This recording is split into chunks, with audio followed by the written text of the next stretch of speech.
യെശയ്യാ പ്രവാചകന്റെ പുസ്തകം 41 അധ്യായം 8-9 തിരുവചനങ്ങളാണിത്. എൻ്റെ ദാസനായ ഇസ്രയേലേ, എൻ്റെ പ്രിയപ്പെട്ടവനായ അബ്രാഹത്തിന്റെ സന്തതി, നീ എൻ്റെ ദാസനാണ്. നിന്നെ ഞാൻ തിരഞ്ഞെടുത്തിരിക്കുന്നു. നിന്നെ ഞാൻ ഒരു നാൾ ഉപേക്ഷിക്കുകയില്ല. എൻ്റെ ദാസനായ ഇസ്രയേലേ, ഞാൻ തിരഞ്ഞെടുത്ത യാക്കോബേ, എൻ്റെ സ്നേഹിതനായ അബ്രാഹത്തിന്റെ സന്തതി, നീ എൻ്റെ ദാസനാണ്, നീ എൻ്റെ ദാസിയാണ്. നിന്നെ ഞാൻ ഒരു നാളും ഉപേക്ഷിക്കുകയില്ല. സഹോദരങ്ങളെ, മനുഷ്യന്റെ തിരഞ്ഞെടുപ്പും ദൈവത്തിൻ്റെ തിരഞ്ഞെടുപ്പും തമ്മിൽ അടിസ്ഥാനപരമായൊരു വ്യത്യാസമുണ്ട്. മനുഷ്യൻ ഏതൊരു കാര്യം തിരഞ്ഞെടുത്താലും കുറച്ച് നാളുകൾ കഴിയുമ്പോൾ ഉപേക്ഷിക്കാൻ തോന്നും. ഉദാഹരണത്തിന്, ഞാൻ നല്ലൊരു വീട് തിരഞ്ഞെടുത്തു, ഒരു കാറ് തിരഞ്ഞെടുത്തു എന്നിരിക്കട്ടെ. കുറച്ച് കഴിയുമ്പോൾ അത് പഴകാൻ തുടങ്ങും. പുതിയത് കാണുമ്പോൾ ഇതിൻ്റെ രസം എനിക്ക് പോകും. ഒരു കമ്പ്യൂട്ടർ ഞാൻ തിരഞ്ഞെടുത്തു, പുതിയ മോഡൽ മാർക്കറ്റിൽ വരുമ്പോൾ ഞാൻ മനസ്സ് മടുക്കും, ഉപേക്ഷിക്കും. നാം ഏതൊരു വസ്തു തിരഞ്ഞെടുത്താലും നാളുകൾ കഴിയുമ്പോൾ ഉപേക്ഷിക്കാൻ തോന്നും, അല്ലെങ്കിൽ നമ്മൾ ഉപേക്ഷിച്ച് കളയും. എന്നാൽ ദൈവം നമ്മളെ തിരഞ്ഞെടുത്താൽ ദൈവം പറയുന്നത് എങ്ങനെയാണ്? ഞാൻ നിന്നെ ഒരു നാളും, നീ പഴയ ബ്രാൻഡായി പോയാൽ പോലും, നീ അധികം കൊള്ളാവുന്നവനല്ല എന്ന് തോന്നിയാൽ പോലും, നീ നിന്നെ അപ്ഡേറ്റ് ചെയ്തിട്ടില്ല എന്ന് തോന്നിയാൽ പോലും, നിന്നെ ഞാൻ ഉപേക്ഷിക്കുകയില്ല. എന്തുകൊണ്ടാണ് ഈ ദൈവത്തിൻ്റെ തിരഞ്ഞെടുപ്പും ഇത് നമ്മൾ ഇങ്ങനെ മാറിക്കിടക്കുന്നത്? നമ്മൾ ഏതൊരു കാര്യം തിരഞ്ഞെടുക്കുന്നതും ഒരു വസ്തുവിൻ്റെ അല്ലെങ്കിൽ ഒരു വ്യക്തിയുടെ പാസ്റ്റ് ഹിസ്റ്ററി നോക്കിയും പ്രസന്റ് സ്റ്റേറ്റസ് നോക്കിക്കൊണ്ടാണ്. നമ്മൾ ഒരു കമ്പ്യൂട്ടർ തിരഞ്ഞെടുക്കുമ്പോൾ എന്താണ് നോക്കുന്നത്? അതതിൻ്റെ പാസ്റ്റ് നോക്കും, എത്ര കൊള്ളാവുന്ന സ്റ്റാറുകൾ അതിന് കിട്ടിയിട്ടുണ്ട്. പ്രസന്റ് സ്റ്റേറ്റസ് നോക്കും, എങ്ങനെയുള്ള ആളുകളൊക്കെയാണ് അത് തിരഞ്ഞെടുക്കുന്നത്. എന്നാൽ ദൈവം തിരഞ്ഞെടുക്കുന്നത് അങ്ങനെയല്ല, ഒരാളുടെ ഫ്യൂച്ചർ നോക്കിക്കൊണ്ടാണ്. ഫ്യൂച്ചർ നോക്കിക്കൊണ്ടാണ് ദൈവം തിരഞ്ഞെടുക്കുന്നത്.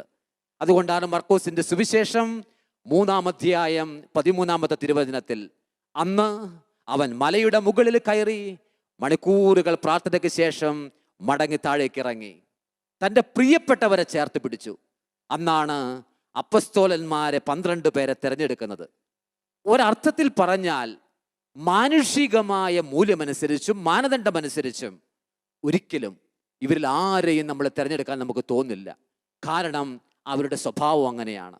എന്നാൽ യേശു കണ്ടത്, യേശു വീണു പോകുന്ന ദുർബലനായ ശിമയോനിൽ കണ്ടത് വരാനിരിക്കുന്ന സിംഹാസനത്തിലിരിക്കേണ്ട ആദ്യത്തെ മാർപ്പാപ്പയായ പത്രോസിനെയാണ്.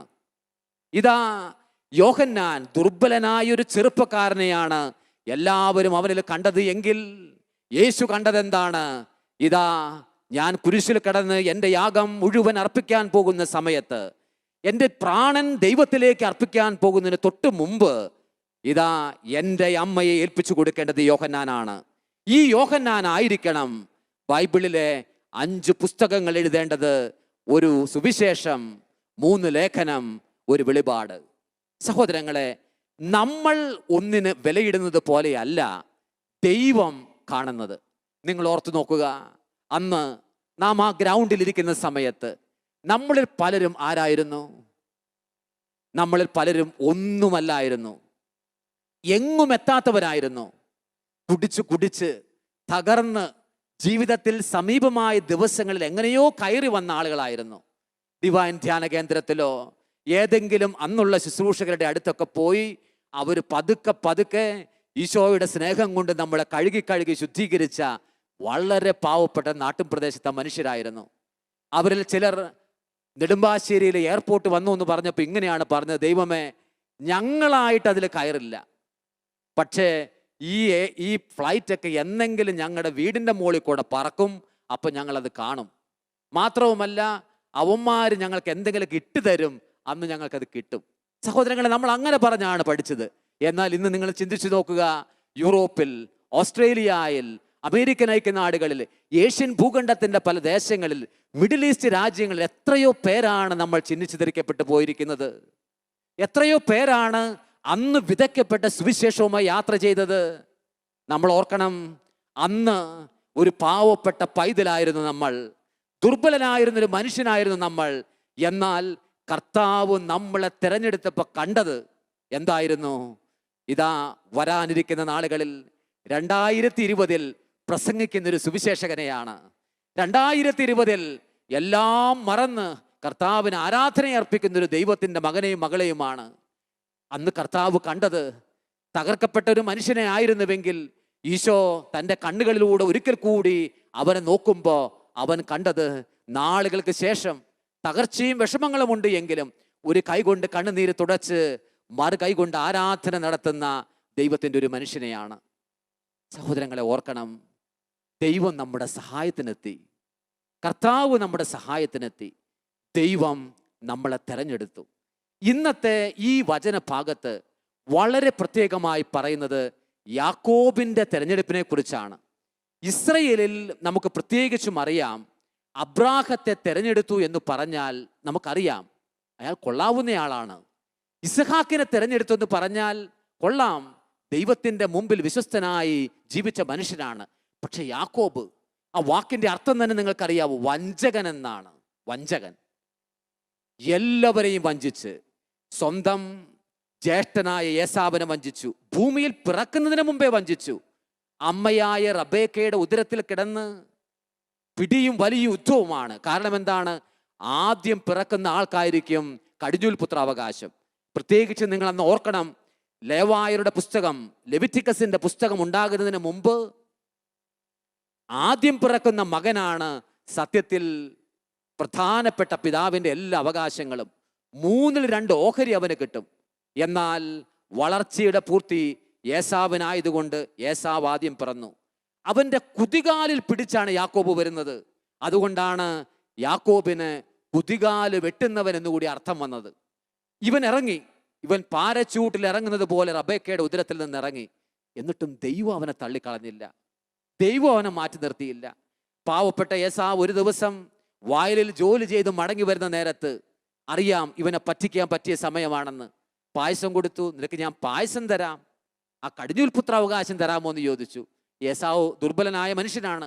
അയാൾ പറഞ്ഞു, വിശന്ന മനുഷ്യൻ ചാവാൻ പോണ നേരത്ത് കടിഞ്ഞൂൽ പുത്രാവകാശം കൊണ്ട് എന്ത് പ്രയോജനം? അതുകൊണ്ട് പായസം തരിക അനിയ, ഈ ചേട്ടൻ നിനക്ക് കടിഞ്ഞൂൽ പുത്രാവകാശം തരാമെന്ന് പറഞ്ഞു. അതും അവൻ കൈക്കലാക്കി. അപ്പൻ്റെ ആശീർവാദം, അന്ധനായ ഇസ്ഹാക്കിൻ്റെ കാഴ്ച നഷ്ടപ്പെട്ട അപ്പൻ്റെ അടുത്ത് ചെന്ന് അമ്മയുടെ സ്വാധീനത്താൽ ആ അനുഗ്രഹവും കൈക്കലാക്കി. അങ്ങനെ എല്ലാം കൈക്കലാക്കി കഴിഞ്ഞപ്പോൾ അവൻ്റെ ഉള്ളിൽ തന്നെ ഒരു കുറ്റബോധം രൂപം കൊള്ളാൻ തുടങ്ങി. നമുക്കറിയാം, നമുക്ക് അർഹമല്ലാത്തത് നമ്മുടെ വീട്ടുമുറ്റത്തോ നമ്മുടെ ജീവിത സാഹചര്യങ്ങളിലോ അധികമായി വന്നാൽ കുറ്റബോധം നമ്മളെ വേട്ടയാടാൻ തുടങ്ങും. മാത്രവുമല്ല, ഏസാവും കൂട്ടരും ഇവനെ പിടിക്കാൻ വരുന്നുണ്ട്. അങ്ങനെ ഇരിക്കെ യാബോക്ക് എന്ന് പറയുന്ന നദി പിന്നിട്ട് അവർ മുന്നോട്ട് പോവുകയാണ്. യാക്കോബിൻ്റെ ഭാര്യമാര്, മറ്റ് നാരിമാര്, ശുശ്രൂഷകര് എല്ലാവരുമായും ആടുമാടുകളുമായും മുന്നോട്ട് പോവുകയാണ്. ഈ പോകുന്ന നേരത്ത് ഇതാ ഇവനോട് തന്നെ പറയുന്നുണ്ട്, ജോർദാൻ നദീതീരം കടന്നപ്പോൾ അടിയൻ്റെ കൈകളിൽ ഒരു വടി മാത്രമേ ഉണ്ടായിരുന്നുള്ളൂ, ഇന്നെനിക്ക് എല്ലാം ഉണ്ട്. ഇത് പറഞ്ഞുകൊണ്ട് എങ്ങനെയെങ്കിലും ദൈവമേ എന്നെ രക്ഷിക്കണമേ എന്ന് പറഞ്ഞുകൊണ്ട് ഇവ മുന്നോട്ട് പോവുകയാണ്. കുറച്ച് കഴിഞ്ഞപ്പോഴാണ് ബൈബിളിൽ, ഒരുപക്ഷെ ഉൽപ്പത്തി പുസ്തകത്തിലെ ഏറ്റവും മനോഹരമായ ഭാഗം, യാക്കോബിൻ്റെ മൽപ്പിടുത്തം, ദൈവവുമായുള്ള മൽപ്പിടുത്തം, റസ്ലിംഗ് വിത്ത് ദ ലോർഡ് സംഭവിക്കുകയാണ്. എന്താണത്? സത്യത്തിൽ ദൈവം വന്ന് യാക്കോബിനോട് യുദ്ധം ചെയ്തു എന്നുള്ള അർത്ഥത്തിൽ എടുക്കണമെന്നില്ല, അവൻ്റെ ഉള്ളിൽ തന്നെ നടക്കുന്നതാണ് ഇത്. ദൈവദൂതൻ വന്നു, യാക്കോബുമായിട്ട് യുദ്ധം നടക്കുകയാണ്. യുദ്ധം നടക്കുന്ന നേരത്ത് ദൈവദൂതന് കുറച്ച് കഴിഞ്ഞപ്പോൾ മനസ്സിലായി, ഈ യാക്കോബ്, ഈ കുതികാല് വെട്ടുന്നവൻ, ഈ വഞ്ചനക്കാരൻ നമ്മളെയും തകർത്ത് കളയും. അതുകൊണ്ട് അവൻ്റെ നടുവും തുടയും ചേരുന്ന ഭാഗത്തെ എല്ല് അങ്ങ് ട്വിസ്റ്റ് ചെയ്ത് കളഞ്ഞു. പിന്നെ ഇവന് നീങ്ങാൻ പറ്റുന്നില്ല. എന്നിട്ട് ഇവനോട് ചോദിച്ചു, നിന്റെ പേരെന്താണ്? നിന്റെ പേരെന്താണ്? കുറ്റബോധം കൊണ്ട് ശിരസ് ഉയർത്താൻ കഴിയാത്ത യാക്കോബ് ശേഷിക്കുന്ന പ്രാണൻ പിടിച്ചുകൊണ്ട് തല ഉയർത്തിക്കൊണ്ട് പറഞ്ഞു, ഞാൻ യാക്കോബ്, ഞാൻ വഞ്ചകൻ, ജ്യേഷ്ഠനെ വഞ്ചിച്ച് യാബോക്ക് നദീതീരം കടന്ന പാവപ്പെട്ട മനുഷ്യൻ. ഉടനെ തന്നെ ഇസ്രയേലിൻ്റെ ശക്തനായ ദൈവത്തിൻ്റെ ദൂതൻ അവനോട് പറഞ്ഞു, ഇനി മുതൽ നീ യാക്കോബല്ല, നീ ഇസ്രയേലാണ്. യാക്കോബ് എന്ന് പറയുന്ന വാക്കിൻ്റെ അർത്ഥം ദൈവവുമായും മനുഷ്യനുമായി മല്ലിടുന്നവൻ. എന്നാൽ ഇസ്രയേൽ എന്നുള്ള വാക്കിൻ്റെ അർത്ഥം ദൈവം ആർക്ക് വേണ്ടി നിലകൊള്ളുന്നുവോ, ദൈവം ആർക്ക് വേണ്ടി യുദ്ധം ചെയ്യുന്നുവോ അവനാണ്. സഹോദരങ്ങളെ, ഈ യാക്കോബിൽ നിന്നാണ് ഇസ്രയേൽ പൊട്ടിപ്പുറപ്പെടുന്നത്. ഒരർത്ഥത്തിൽ പറഞ്ഞാൽ എന്തൊരു വഞ്ചകനാണിവൻ. സഹോദരങ്ങളെ, നമുക്കും ഉണ്ടായിരുന്നില്ലേ ഏതാണ്ട് സമാനമായ സാഹചര്യങ്ങൾ? ഒരു പക്ഷേ കടിഞ്ഞൂൽ പുത്ര അവകാശമൊന്നും ആയിരിക്കില്ല, എങ്കിലും വഞ്ചനാപരമായൊരു ജീവിതം നമുക്കും ഉണ്ടായിരുന്നില്ലേ? കാത്തു സൂക്ഷിച്ച ശൈശവത്തിൻ്റെ പരിശുദ്ധി നമുക്കില്ല, പരിപാലിച്ച നിഷ്കളങ്കതയുടെ കൗമാരം നമുക്കില്ല, ഇടറിയും പതറിയും വീണ യൗവനമാണ് നമ്മുടേത്. എന്നിട്ടും പലരെയും വകഞ്ഞു മാറ്റി നിർത്തിക്കൊണ്ട് കൺവെൻഷൻ പന്തലിൽ നമ്മളെ കർത്താവിൻ്റെ ഔദാര്യം തേടിയെത്താനുള്ള കാരണം എന്തായിരുന്നു? അവൻ്റെ അനുഗ്രഹത്തിൻ്റെ തണൽ നമ്മളെ മാത്രം വകഞ്ഞ് പലരെയും മാറ്റി നിർത്തിക്കൊണ്ട് കടന്നു വരാനുള്ള കാരണം എന്തായിരുന്നു? ദൈവം നിന്നെ തെരഞ്ഞെടുത്തിരിക്കുന്നു, കർത്താവ് നിന്നെ തെരഞ്ഞെടുത്തിരിക്കുന്നു. ഒരു പക്ഷേ മറ്റാരെ തെരഞ്ഞെടുത്താലും ഇന്ന് നീ ജീവിക്കുന്നത് പോലെ യേശുവിന് വേണ്ടി ജീവിക്കില്ല എന്ന് ഈശോയ്ക്ക് തോന്നിയത് കൊണ്ടായിരിക്കാം. എന്തുമായിക്കൊള്ളട്ടെ, അവൻ നമ്മളെ തെരഞ്ഞെടുത്തു. വിശ്വസ്തമായൊരു ജീവിതം നമുക്കുണ്ടായില്ലെങ്കിലും കർത്താവ് തെരഞ്ഞെടുത്തു, നമ്മളെ വിളിച്ചു, നമ്മളെ അനുഗ്രഹിച്ചു. സഹോദരങ്ങളെ, എന്തിനു വേണ്ടിയിട്ടാണ് ദൈവം നമ്മളെ തെരഞ്ഞെടുക്കുന്നത്? ദൈവം നമ്മളെ തെരഞ്ഞെടുക്കുന്നത് ഒരു നിയോഗം പൂർത്തിയാക്കാൻ വേണ്ടിയിട്ടാണ്. നിയോഗത്തിൻ്റെ ഇംഗ്ലീഷ് പദം മിഷൻ എന്ന് സ്വീകരിച്ചാൽ മതി. ഒരു നിയോഗം പൂർത്തിയാക്കാൻ വേണ്ടിയിട്ടാണ്. നിങ്ങൾക്കറിയാമല്ലോ, ഈ ഭൂമിയിൽ ജനിച്ച എല്ലാ മനുഷ്യരും എന്തെങ്കിലും ജോലി ചെയ്യണം. അതിന് വിശ്വാസിയെന്നോ അവിശ്വാസിയെന്നോ വ്യത്യാസമില്ല. എന്തെങ്കിലും ജോലി ചെയ്യണം. മറുനാടുകളിലേക്ക്, ഗൾഫ് നാടുകളിലേക്ക് കുടിയേറിയിരിക്കുന്ന നിങ്ങൾ എന്തിനു വേണ്ടിയിട്ടാണ് ആ ദേശത്തിലേക്ക് പോയത്? സാമ്പത്തികമായ ഉയർച്ചയുണ്ടാകാൻ, മക്കൾക്ക് നല്ല വിദ്യാഭ്യാസം കൊടുക്കാൻ, നല്ലൊരു ജീവിതാവസ്ഥയുണ്ടാകാൻ, ജോലിക്ക് വേണ്ടി. മറുനാടുകളിലേക്ക് പോയവർ അല്ലെങ്കിൽ വിവിധങ്ങളായ ഇടങ്ങളിലേക്ക് പോയവർ എല്ലാം നമുക്ക് ജോലിയിലും നമ്മുടെ വീട്ടിലും ഉയർച്ച ഉണ്ടാകാൻ വേണ്ടി നമ്മൾ പോയതാണ്. സഹോദരങ്ങൾ, ഇത് നമ്മുടെ ജീവിതത്തിന് ആവശ്യമാണ്. എന്നാൽ സാധാരണമായ ജോലിക്കപ്പുറം ദൈവം നമ്മുടെ നെറ്റിത്തടത്തിൽ കോരിയിടുന്ന ഒരു നിയോഗമുണ്ട്. ഈ നിയോഗം നമുക്ക് കണ്ടെത്തണം. അപ്പത്തിന് വേണ്ടി മാത്രം അധ്വാനിക്കാതെ മറ്റെന്തിനോ വേണ്ടി അധ്വാനിക്കാൻ ദൈവം നമ്മളെ നിയോഗിക്കുന്നുണ്ട്. അപ്പത്തിന് വേണ്ടി എല്ലാവരും അധ്വാനിക്കണം, രാപകലില്ലാതെ അധ്വാനിക്കണം. പ്രത്യേകിച്ചും കാരണവന്മാരുടെ മുതലൊന്നും അധികം ഇല്ലാത്തവർ നിരന്തരം അധ്വാനിച്ചേ മതിയാകൂ. ഇതെല്ലാവരും ചെയ്യും. എന്നാൽ അപ്പത്തിന് വേണ്ടി മാത്രം ഞാൻ അധ്വാനിച്ചാൽ പോരാ എന്നും, എന്തോ അതിന് മുകളിലുള്ള ചില കാര്യങ്ങൾക്ക് വേണ്ടി ഞാൻ അധ്വാനിക്കണമെന്നുള്ള എൻ്റെ ബോധ്യമാണ് എൻ്റെ നിയോഗം. സ്നേഹത്തോടെ നിങ്ങളുടെ നെറ്റിത്തടത്തിൽ കരങ്ങൾ വെച്ചുകൊണ്ട് നിങ്ങൾ പറയണം, എൻ്റെ ഈശോയെ, എൻ്റെ നിയോഗം എനിക്ക് ബോധ്യപ്പെടുത്തി തരണമേ എന്ന്. എൻ്റെ ഈശോയെ, എൻ്റെ നിയോഗം എനിക്ക് വെളിപ്പെടുത്തി തരണമേ. ഞാൻ ഇന്ന് ഈ ദേശത്തിലാണ്, ഇന്ന് ഞാൻ ഗാനങ്ങൾ ആലപിക്കുന്ന വ്യക്തിയാണ്, മെഡിക്കൽ ഫീൽഡിൽ വർക്ക് ചെയ്യുന്ന ആളാണ്, IT പ്രൊഫഷണലാണ്, ദൈവ ശുശ്രൂഷകളിൽ വ്യാപരിക്കുന്ന ആളാണ്. ദൈവമേ, എൻ്റെ നിയോഗം എനിക്ക് വെളിപ്പെടുത്തി തരണമേ. നിങ്ങൾക്ക് പലർക്കും പരിചയമുള്ള ആളാണല്ലോ PC തോമസ് ചേട്ടൻ. ആ മനുഷ്യൻ കോട്ടയം മെഡിക്കൽ കോളേജിലെ സാധാരണക്കാരനായ ഒരു കമ്പൗണ്ടറാണ്. സാധാരണ ഒരു ജോലി ചെയ്യുന്നൊരു മനുഷ്യനാണ്. ഈ മനുഷ്യൻ ഈ ജോലി ചെയ്തത് എന്തിനു വേണ്ടിയിട്ടാണ്? അപ്പത്തിന് വേണ്ടിയിട്ടാണ്. അപ്പത്തിന് വേണ്ടി, അന്നത്തെ അപ്പത്തിന് വേണ്ടി. ഈ അപ്പത്തിന് വേണ്ടി അധ്വാനിച്ചുകൊണ്ട് നടക്കുന്ന സമയത്താണ് ഈ മനുഷ്യൻ്റെ കണ്ണുകൾ ചെന്ന് ചിലരുടെ മേൽ ഉടക്കിയത്. അദ്ദേഹത്തിന് ഒരു കാര്യം മനസ്സിലായി, ഞാൻ അപ്പത്തിന് വേണ്ടി മാത്രം അധ്വാനിച്ചാൽ പോരാ, എനിക്ക് വേണ്ടി മാത്രം അധ്വാനിച്ചാൽ പോരാ. ഇതാണ് നവജീവൻ എന്ന് പറയുന്ന പ്രസ്ഥാനത്തിൻ്റെ ആരംഭം കുറിക്കാൻ ആ മനുഷ്യനെ ദൈവം അനുവദിച്ചത്. അപ്പത്തിന് വേണ്ടി മാത്രം അധ്വാനിക്കാതെ ദൈവം എൻ്റെ നെറ്റിത്തടത്തിൽ കോരിയിട്ടിരിക്കുന്ന ഒരു നിയോഗത്തിന് വേണ്ടി കൂടി ജീവിക്കണമെന്നുള്ള ആഗ്രഹമാണ് സഹോദരങ്ങളെ നമ്മുടെ നിയോഗം എന്ന് പറയുന്നത്. നമ്മുടെ നിയോഗം പൂർത്തിയാക്കാൻ നമുക്ക് കഴിഞ്ഞെങ്കിലേ സത്യത്തിൽ ഈ ജീവിതം കൊണ്ട് അർത്ഥമുള്ളൂ. അതുകൊണ്ടാണ് പൗലോസ് അപ്പസ്തോലൻ 2 കൊറിന്ത്യൻസിൻ്റെ 5:15 പറഞ്ഞത്, ജീവിക്കുന്നവർ ഇനിയും തങ്ങൾക്ക് വേണ്ടി മാത്രം ജീവിക്കാതെ തങ്ങളെ പ്രതി മരിക്കുകയും ഉത്ഥാനം ചെയ്യുകയും ചെയ്തവന് വേണ്ടി ജീവിക്കാൻ വേണ്ടിയാണ് യേശു എല്ലാവർക്കും വേണ്ടി മരിച്ചത് എന്ന്. നിങ്ങൾക്കറിയാമായിരിക്കും, ഏഷ്യയിലെ അൽമായ നേതൃത്വത്തിൽ രൂപം കൊണ്ട ആദ്യത്തെ ടെലിവിഷൻ ചാനലാണ് ഷാലോം ടെലിവിഷൻ ചാനൽ. കേരളത്തിൽ ഏറ്റവും മനോഹരമായി ഇത് പോകുന്ന സമയത്താണ് ഷാലോമിൻ്റെ ആദ്യത്തെ ടെലിവിഷൻ്റെ ജനറൽ മാനേജറായിരുന്ന സാൻഡോ തോമസ് എന്ന് പറയുന്ന സഹോദരൻ അദ്ദേഹത്തിൻ്റെ സ്വന്തം ഭാര്യയ്ക്ക് അമേരിക്കയിലുള്ള ടെക്സാസിൽ ഒരു നഴ്സിംഗ് ഹോസ്പിറ്റലിൽ ജോലി കിട്ടിയപ്പോൾ അവിടേക്ക് കുടിയേറുന്നത്. ഷാലോം ടി വിയെ സംബന്ധിച്ചിടത്തോളം അത് ഏറ്റവും വിഷമകരമായ ഒരു അനുഭവമായിരുന്നു. പ്രത്യേകിച്ചും ശുശ്രൂഷയുടെ മുൻപന്തിയിൽ നിന്ന് ഡ്രൈവ് ചെയ്യുന്ന ഒരാൾ ഈ വിധത്തിൽ മറ്റൊരു ദേശത്തേക്ക് പോവുക എന്നുള്ളത്. പക്ഷേ അദ്ദേഹത്തിന് പോകാതെ വഴിയില്ല.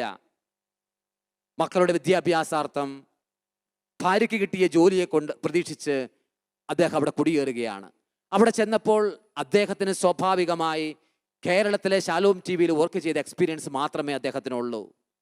ഭാഷ കൈകാര്യം ചെയ്യാൻ, ഒരു പുതിയ സംസ്കാരത്തെ എങ്ങനെ കൈകാര്യം ചെയ്യണമെന്ന് അറിയാൻ യാതൊരു ഊഹവും ഭോഗവും ചിന്തയും ഒന്നും അദ്ദേഹത്തിനില്ല. പക്ഷെ അദ്ദേഹത്തിൻ്റെ ഉള്ളിൽ കർത്താവ് കൊടുത്തിരിക്കുന്ന വലിയ തീയുണ്ട്. അദ്ദേഹത്തിൻ്റെ നെറ്റിത്തടത്തിൽ ദൈവം കൊടുത്തിരിക്കുന്ന നിയോഗത്തെക്കുറിച്ചുള്ള ബോധ്യമുണ്ട്. അതുകൊണ്ട് അദ്ദേഹം എന്ത് ചെയ്തെന്നറിയാവോ? അദ്ദേഹം ആദ്യം ചെന്നത് കാലിഫോർണിയയിലാണ്. അവിടെ ചെന്നപ്പോൾ ഒരു 11 ചെറുപ്പക്കാർ അവരെ വിളിച്ചു കൂട്ടിക്കൊണ്ട് കേരളത്തിൽ ഷാലോം ടി വിയുടെ ആരംഭഘട്ടത്തിൽ സംഭവിച്ച വിസ്മയകരമായ കാര്യങ്ങളെക്കുറിച്ച് പ്രസംഗിക്കാൻ തുടങ്ങി. എന്നിട്ട് അദ്ദേഹം ഇങ്ങനെ പറഞ്ഞു, വരും കാലങ്ങളിൽ നമുക്ക് നോർത്ത് അമേരിക്കൻ രാജ്യത്ത്, ഈ ദേശത്ത് നമ്മളെ കൊണ്ട് ദൈവം വലിയ കാര്യങ്ങൾ ചെയ്യിക്കുമെന്നൊക്കെ പറഞ്ഞ് ഭയങ്കര പ്രസംഗമാണ്. ആ ഇരുന്ന 11 പേരിൽ ഒരാൾക്ക് പോലും പുള്ളി പറഞ്ഞത് പിടികിട്ടിയില്ല. അവരെന്നോട് നേരിട്ട് പറഞ്ഞതാണ്. കാരണം അവർ പ്രതീക്ഷിക്കുന്നത് എന്താണ്? സാധാരണയായി ധ്യാനമെന്ന് പറഞ്ഞാൽ സൗഖ്യമാണ്, ധ്യാനമെന്ന് പറഞ്ഞാൽ വിടുതലാണ്, ധ്യാനമെന്ന് പറഞ്ഞാൽ മോചനമാണ്, ധ്യാനമെന്ന് പറഞ്ഞാൽ സമാധാനമാണ്. പക്ഷെ ഈ മനുഷ്യൻ വന്നുകൊണ്ട് വേറെ കാര്യങ്ങളാണ് പറയുന്നത്. ഒരു പിടിയും കിട്ടിയില്ല. പക്ഷേ അന്ന് ഒരുപാട് പേരുടെ ഉള്ളിൽ ഇതൊരു തീയായി ചേർക്കപ്പെടാനിട വന്നു. നാളുകൾ കഴിഞ്ഞു. സഹോദരങ്ങളെ, ഇത് കഴിഞ്ഞപ്പോഴാണ് ഞങ്ങളെപ്പോലുള്ള ആളുകളെല്ലാം കൂട്ടുചേരുന്നത്. ധാരാളം സെൻറ്ററുകളിൽ പോയി കൊച്ചു കൊച്ചു ഇടങ്ങളിൽ, കൊച്ചു കൊച്ചു മുറികളിൽ കൂടുന്ന 10ഉം 5ഉം ആളുകളോട് പറയാൻ തുടങ്ങി, ഈ ദേശത്ത് ദൈവം നമ്മളെ കൊണ്ടുവന്നിരിക്കുന്നത് വലിയൊരു നിയോഗം പൂർത്തിയാക്കാനാണ് എന്ന്. നിങ്ങൾക്കറിയാവോ, ഒന്നിനു പുറകെ പടക്കത്തിന് തീ പിടിക്കുന്നത് പോലെ ഒന്നിനു പുറകെ മറ്റൊന്നായി ആളുകൾ ഈ നിയോഗത്തിൻ്റെ ഭാരം ഏറ്റെടുക്കാൻ തയ്യാറായി. അങ്ങനെ കത്തോലിക്ക തിരുസഭയുടെ ചരിത്രത്തിൽ ആദ്യമായി കുടിയേറ്റ മലയാളികളിലൂടെ രൂപം കൊണ്ട ആദ്യത്തെ ടെലിവിഷൻ ചാനലായി Shalom world English television channel രൂപം കൊണ്ടു. ഈ അടുത്ത കാലത്താണ് പ്രത്യേകിച്ച് അമേരിക്കയിൽ വെച്ച് ലോകത്തിലെ തന്നെ ഏറ്റവും പ്രധാനപ്പെട്ട, ഏറ്റവും വാല്യൂ ഉള്ള, ഏറ്റവും മനോഹരമായ കത്തോലിക്ക ടെലിവിഷൻ ചാനലിൻ്റെ ഫസ്റ്റ് അവാർഡ് കിട്ടുന്നത് ഷാലോം ഇംഗ്ലീഷ് ടെലിവിഷൻ ചാനലിലാണ്. ഞാനിത് നിങ്ങളോട് പറയാനുള്ള കാരണം, സഹോദരങ്ങളെ, ലോകത്തിൻ്റെ വിവിധങ്ങളായ ഭാഗങ്ങളിലേക്ക് നമ്മൾ പോയി, വിവിധങ്ങളായ ശുശ്രൂഷകളിലേക്ക് നമ്മൾ ഇറങ്ങിത്തിരിച്ചു. നമ്മൾ എപ്പോഴും ഓർക്കണം, ദൈവം നമ്മുടെ നെറ്റിത്തടത്തിൽ ഒരു നിയോഗം തന്നിരിക്കുന്നത് കൊണ്ടാണ്. പൂർവ്വ ഇസ്രായേലിൽ, പ്രത്യേകിച്ച് യഹൂദരുടെ ഇടയിൽ പറയുന്ന ഒരു കഥയുണ്ട്. ഏതാണ്ട് അതിങ്ങനെയാണ്: ഒരു കുഞ്ഞ് അമ്മയുടെ ഉദരത്തിലായിരിക്കുന്ന സമയത്ത് ആ കുഞ്ഞിൻ്റെ നെറ്റിത്തടത്തിൽ ഈ കുഞ്ഞ് ജനിച്ചു കഴിയുമ്പോൾ ഭൂമിയിൽ ചെയ്യേണ്ട നിയോഗം എന്താണ് എന്ന് എഴുതി വെച്ചിട്ടുണ്ട്. പക്ഷേ അമ്മ കുഞ്ഞിനെ പ്രസവിക്കുന്ന അതേ സമയം കുഞ്ഞിൻ്റെ കാവൽ ദൂതൻ വന്ന് ഈ നിയോഗം മായ്ച്ചു കളയും. ശേഷിക്കുന്ന കാലം ഈ കുഞ്ഞ് തന്നെ അധ്വാനിച്ച് എൻ്റെ നിയോഗം, കുഞ്ഞിൻ്റെ നിയോഗം എന്താണെന്ന് മനസ്സിലാക്കണം. സഹോദരങ്ങളെ, ഒരു കാലത്ത് ഒരു ധ്യാന ശുശ്രൂഷയിൽ ദൈവം നമ്മളെ ചേർത്ത് പിടിച്ചു. ദൈവം നമ്മുടെ നെറ്റിത്തടത്തിൽ നൽകിയ നിയോഗം എന്താണെന്ന് വായിച്ചറിയാൻ നമ്മളെ അനുവദിച്ചു. ഇന്ന് നമ്മൾ പലയിടങ്ങളിലാണ്, പല ദൈവ ശുശ്രൂഷകളിലാണ്. സഹോദരങ്ങളെ, കഷ്ടതകൾ നമുക്ക് പലതുണ്ട്. എനിക്കറിയാം, നിങ്ങളിൽ ചിലർക്കെങ്കിലും പ്രത്യേകിച്ച് ലോക്ക്ഡൗൺ കാലത്ത്, കൊറോണയുടെ കാലത്ത് കഞ്ഞിക്ക് വകയില്ലാതെ പോലും കഷ്ടപ്പെടുന്നവരുണ്ട് എന്നെനിക്കറിയാം. വല്ലാതെ വിഷമിക്കുന്നവരുണ്ട് എന്നെനിക്കറിയാം. നിങ്ങൾ പലരും എന്നോടത് വ്യക്തിപരമായി പങ്കുവച്ചിട്ടുമുണ്ട്. ധ്യാന കേന്ദ്രങ്ങളിൽ നിന്നോ മറ്റ് സെൻറ്ററുകളിൽ നിന്നോ സപ്പോർട്ടുകളില്ല. മക്കളുടെ അടുത്ത് ലജ്ജ കൊണ്ട് തലതാഴ്ത്തിയാണ് നടക്കുന്നത് എന്ന് ചിന്തിക്കുന്നവരുണ്ട്. ഓ ദൈവമേ, അന്ന് അങ്ങനെ ഒരു കാൽവെപ്പ് നടത്തിപ്പോയല്ലോ, ഇനി മറ്റൊരു പണിക്കും പോകാൻ പറ്റുന്നില്ലല്ലോ എന്നോർത്തുകൊണ്ട് വിഷമിക്കുന്നവരുണ്ട്. ദൈവമേ, എത്ര കാലം പാടാൻ എനിക്ക് ശബ്ദമുണ്ടാകും? എൻ്റെ പാട്ടിൻ്റെ ശബ്ദം എൻ്റെ തൊണ്ടയ്ക്ക് എന്തെങ്കിലും പറ്റിയ എൻ്റെ കുടുംബത്തിൻ്റെ സ്ഥിതി എന്താകുമെന്ന് ചിന്തിക്കുന്നവരുണ്ട്. പ്രിയപ്പെട്ടവരെ, നിങ്ങൾ ഓർക്കണം, നിങ്ങൾ ചെയ്യുന്നത് ദൈവത്തിൻ്റെ നിയോഗമാണ്. നിങ്ങളോട് ദൈവമാണ് പറയുന്നത്, ഞാൻ നിങ്ങളെ ഒരു നാളും കൈവിടുകയില്ല എന്ന്. പഴയ ബ്രാൻഡുകൾ ഉപേക്ഷിക്കുന്നത് മനുഷ്യനാണ്. പഴയ ബ്രാൻഡുകൾ പൊന്നുപോലെ കാത്തു സൂക്ഷിക്കുന്നത് നമ്മുടെ ദൈവമാണ്. ശബ്ദം മോശമായാൽ പൊതുസംഗീത നിരത്തിൽ നിങ്ങൾക്ക് സ്ഥാനമില്ലായിരിക്കാം. എങ്കിലും ഒരു കാര്യം മറക്കരുത്, ദൈവത്തിന് വേണ്ടി സ്വന്തം നിയോഗം തിരിച്ചറിഞ്ഞുകൊണ്ട് ഇറങ്ങിത്തിരിച്ച നിങ്ങളെയോ നിങ്ങളുടെ കുടുംബങ്ങളെയോ തനിയാക്കാൻ ദൈവം അനുവദിക്കുമോ? ഒരിക്കലുമില്ല, ഒരിക്കലുമില്ല. ഒരു കാര്യം കൂടി പറഞ്ഞ് ഈ ഭാഗം ഞാൻ അവസാനിപ്പിക്കാം. ദാനിയേൽ പ്രവാചകന്റെ പുസ്തകത്തിൽ 14-ാമത്തെ അധ്യായത്തിൽ ദാനിയേൽ അന്ന് 6 ദിവസത്തേക്ക് ഭക്ഷണമില്ലാതെ 7 സിംഹങ്ങളുള്ള ഒരു കൂട്ടിൽ അവനെ സൈറസ് രാജാവ് കൊണ്ടുപോയി ഇട്ടിരിക്കുകയാണ് കൊല്ലാൻ. മൃഗങ്ങളൊന്നും സിംഹങ്ങളൊന്നും അവനെ തൊടുന്നില്ല. കാരണം ദൈവദൂതന്മാർ ഇവൻ അകമ്പടി സേവിച്ചു കൊണ്ടിരിക്കുകയാണ്. ദൈവദൂതന്മാർ ഇവനെ പൊതിഞ്ഞു പിടിച്ചുകൊണ്ടിരിക്കുകയാണ്. പക്ഷേ വിശപ്പുണ്ട് ഇവന്. പൊതിഞ്ഞു പിടിച്ചാലും വിശപ്പുണ്ട്. അവൻ ആകെ വിഷമിച്ചിങ്ങനെ ഇരിക്കുകയാണ്. ക്ഷീണിച്ചും തളർന്നും അവൻ ഇങ്ങനെ ഇരിക്കുകയാണ്. ആ നേരത്താണ് ആ ദേശത്തിലൂടെ ഭക്ഷണവുമായി പോകുന്ന ഹബക്കുക്ക് എന്ന് പറയുന്ന ഒരു പ്രവാചകൻ. കഞ്ഞിയും കറിയുമായി പാടത്തേക്ക് പോവുകയാണ് ഇവൻ. ഹബക്കുക്ക് പ്രവാചകനോട് പറഞ്ഞു, ദൈവം പറഞ്ഞു, ഹബക്കുക്കെ, അങ്ങകലെ 7 സിംഹങ്ങളുള്ള ഒരു കൂട്ടിൽ 6 ദിവസമായിട്ട് പട്ടിണി കിടക്കുന്ന ഒരു പ്രവാചകനുണ്ട്. ദാനിയേൽ സ്വന്തം ജനത്തെ ഓർത്തുകൊണ്ട് വേദനിച്ച് നിലവിളിച്ച് പ്രാർത്ഥിച്ചവനാണ് അവൻ. ദൈവത്തിൻ്റെ മുമ്പിൽ വിശ്വസ്തമായി ജീവിച്ചവനാണ് അവൻ. അതുകൊണ്ട് നീ പോയി ഭക്ഷണം കൊടുക്കണമെന്ന് പറഞ്ഞു. ഹബക്കുക്ക് പറഞ്ഞു, അടിയന് ചെയ്യണമെന്നുണ്ട്, പക്ഷെ സ്ഥലം എവിടെയാണെന്ന് അറിഞ്ഞുകൂടാ. ഞാൻ ആ ബാബിലോൺ ദേശത്തിൻ്റെ ആ പ്രദേശത്തേക്ക് പോയിട്ടുമില്ല. പറഞ്ഞ് വഴി ഞാൻ കാണിച്ചു തരാം, നിന്റെ മുടി കുത്തുങ്ങിടുത്താ എന്ന് പറഞ്ഞു. അവൻ മുടി പതുക്കെ പൊക്കി കാണിച്ചു കൊടുത്തു. നീണ്ട മുടിയല്ലേ, മുടി പൊക്കി. ദൈവം അത് പിടിച്ച് പറഞ്ഞ നേരം കൊണ്ട് ബൈബിൾ പറയുന്നത് എങ്ങനെയാണ്, വായു വേഗത്തിൽ അവനെ കൊണ്ടുപോയി സിംഹക്കുഴിയിൽ ഇറക്കി. ഭക്ഷണം കിട്ടി. കിട്ടിയ പ്രാണൻ വെച്ച്, കിട്ടിയ സമയം വെച്ച് ഈ പാവപ്പെട്ട ദാനിയേൽ വാരി വലിച്ച് തിന്നുകയാണ്. തീറ്റ കഴിഞ്ഞപ്പോഴാണ് ബോധോദയം ഉണ്ടാകുന്നത്. അവൻ മുകളിലേക്ക് നോക്കിക്കൊണ്ട് ഇങ്ങനെ പറഞ്ഞു, ഓ ദൈവമേ, ഓ ദൈവമേ, നീ എന്നെ ഓർത്തല്ലോ. ഓ ദൈവമേ, നീ എന്നെ ഓർത്തല്ലോ. നിന്നെ സ്നേഹിക്കുന്നവനെ നീ ഒരിക്കലും മറന്നു കളയുകയില്ലല്ലോ. ദൈവമേ, നീ എന്നെ ഓർത്തല്ലോ. നിന്നെ സ്നേഹിക്കുന്നവരെ നീ ഒരു നാൾ ഉപേക്ഷിക്കുകയില്ലല്ലോ. യേശുവിൽ ഏറ്റവും സ്നേഹമുള്ളവരെ, ദൈവത്തെ സ്നേഹിക്കാൻ, ദൈവത്തെ ചേർത്ത് പിടിക്കാൻ ഇറങ്ങി തിരിച്ചവരാണ് നമ്മൾ. ഞാനും നിങ്ങളുമെല്ലാം. ഞാൻ ഇന്ന് ഇങ്ങനെ സംസാരിക്കുന്നതേ ഉള്ളൂ. ഞാൻ എവിടെയായിരുന്നുവെന്ന് എന്നെപ്പോലെ തന്നെ നിങ്ങൾക്ക് ഓരോരുത്തർക്കും അറിയാവുന്നതാണ്. അപ്പോൾ ഒന്നുമില്ലാതിരുന്ന് നമ്മളെ ഒരുമിച്ച് കൂട്ടാനും പ്രാർത്ഥിക്കാനും അനുവദിച്ചത് ദൈവമാണ്. അവനെ നാം സ്നേഹിച്ചുവെങ്കിൽ വിശ്വസ്തനായ കർത്താവ് നമ്മളെ ചേർത്ത് പിടിക്കാതിരിക്കുമോ? നമ്മളെ കൈവിടുമോ? ഒരിക്കലുമില്ല. കൈവിടാത്ത ദൈവത്തിൻ്റെ മുമ്പിൽ ശേഷിക്കുന്ന ജീവൻ കർത്താവിന് കൊടുത്ത് നമുക്ക് ജീവിക്കാം. ദൈവം നമ്മളെ തിരഞ്ഞെടുത്തിരിക്കുന്നു. ദാസനും ദാസിയുമായി തിരഞ്ഞെടുത്തിരിക്കുന്നു. അവന് വേണ്ടി മാറ്റിവെക്കാൻ ദൈവം നമ്മളെ വിളിച്ചിരിക്കുന്നു. ഒരു നാളും അവൻ നമ്മളെ തള്ളിക്കളയുകയില്ല. ശിരസിൽ കൈവച്ചുകൊണ്ട് ഇന്ന് നിങ്ങൾ പറയണം, ഓ ദൈവമേ, എൻ്റെ നിയോഗം പൂർത്തിയാക്കാൻ എനിക്ക് കൃപ തരണം.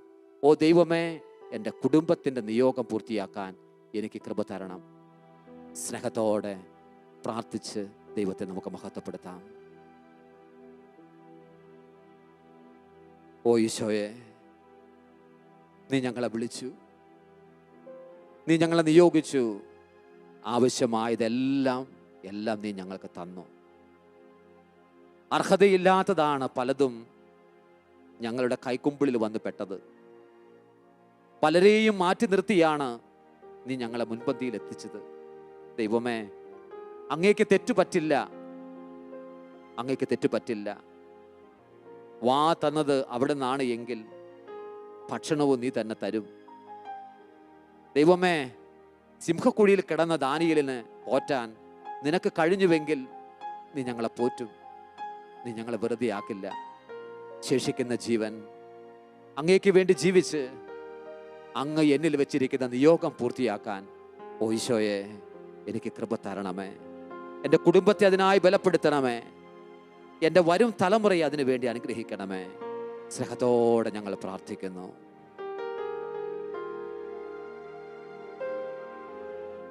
ഇസ്രായേലേ, ഞാൻ നിന്നെ തിരഞ്ഞെടുത്തു. നീ എൻ്റെ ദാസനും പുത്രനുമല്ലയോ.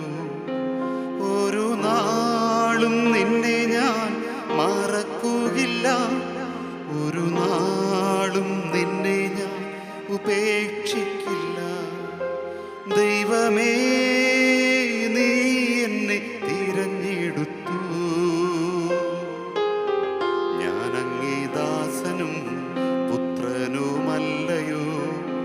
ഒരു നാളും നീ എന്നെ മറക്കുകയില്ല. ഒരു നാളും നീ എന്നെ പിരിയുകില്ല.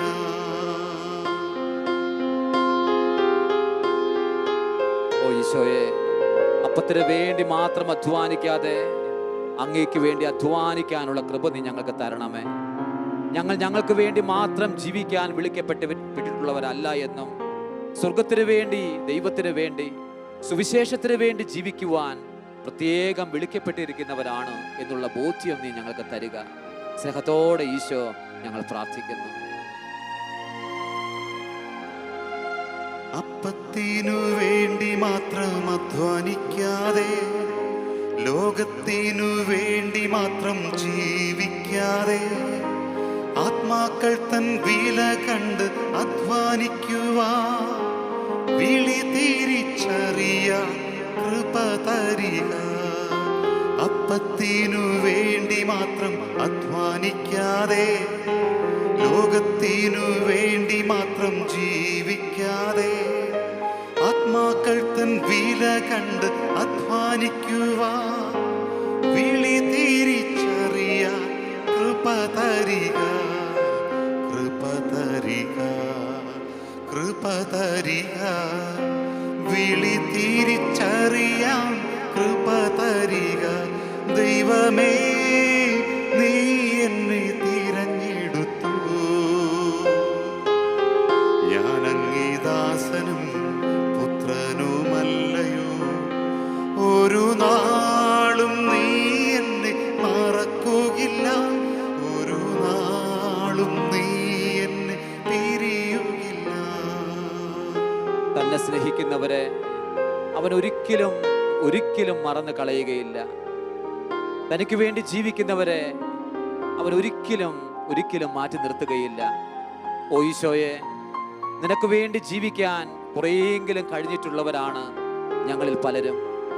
ചിലരെങ്കിലും അവരുടെ ഉള്ളിൽ യേശുവിന് വേണ്ടി ഒരിക്കലും ജീവിക്കാൻ കഴിഞ്ഞില്ലല്ലോ എന്നുള്ള ഭാരം സൂക്ഷിക്കുന്നവരുണ്ട്. കർത്താവേ, ശിഷ്ടകാലം അങ്ങേക്ക് വേണ്ടിയും സുവിശേഷത്തിൻ്റെ അഭിവൃദ്ധിക്ക് വേണ്ടിയും ജീവിക്കുവാൻ ഞങ്ങൾക്ക് നീ കൃപ തരണമേ. ഈ ഒരു ആയുസ് നീ ഞങ്ങൾക്ക് നൽകിയിരിക്കുന്നത് അങ്ങേക്ക് വേണ്ടി മാത്രം ജീവിക്കാനുള്ളതാണ് എന്നുള്ള ബോധ്യം കർത്താവേ നീ ഞങ്ങൾക്ക് തരണമേ. ഞങ്ങളെ തിരഞ്ഞെടുത്തതിന്, ഞങ്ങളെ ചേർത്ത് പിടിച്ചതിന്, എല്ലാം ഞങ്ങൾക്കായി തരുന്നതിന് ഈശോ ഞങ്ങളങ്ങേ ആരാധിക്കുന്നു, ഞങ്ങളങ്ങേ മഹത്വപ്പെടുത്തുന്നു. കർത്താവേ, നാഥനെപ്പോൾ നിയോഗം പൂർത്തിയാക്കുവാൻ അവൻ പോയ വഴിയെ നടന്നിടുവാൻ, മൃത്യുനേരം ആത്മാവിനെ പിതൃകരത്തിൽ കൈയാളിച്ചു മടങ്ങാൻ കൃപ തരിക. നാഥനെപ്പോൾ നിയോഗം പൂർത്തിയാക്കുവാൻ അവൻ പോയ വഴിയെ നടന്നിടുവാൻ, മൃത്യുനേരം ആത്മാവിനെ പിതൃകരത്തിൽ കൈയാളിച്ചു മടങ്ങാൻ കൃപ തരിക. കൃപ തരിക, കൃപ തരിക. നിയോഗം പൂർത്തിയാക്കാൻ കൃപ തരിക. കൃപ തരിക, കൃപ തരിക. നിയോഗം പൂർത്തിയാക്കാൻ കൃപ തരിക. ദൈവമേ, നീ എന്നെ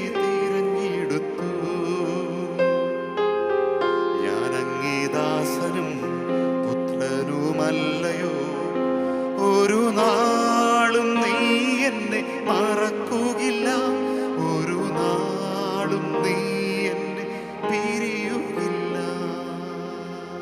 എൻ്റെ ദാസനായ ഇസ്രയേലേ, ഞാൻ തിരഞ്ഞെടുത്ത യാക്കോബേ, എൻ്റെ സ്നേഹിതനായ അബ്രാഹത്തിൻ്റെ സന്തതി, ഞാൻ നിന്നെ തിരഞ്ഞെടുത്തിരിക്കുന്നു.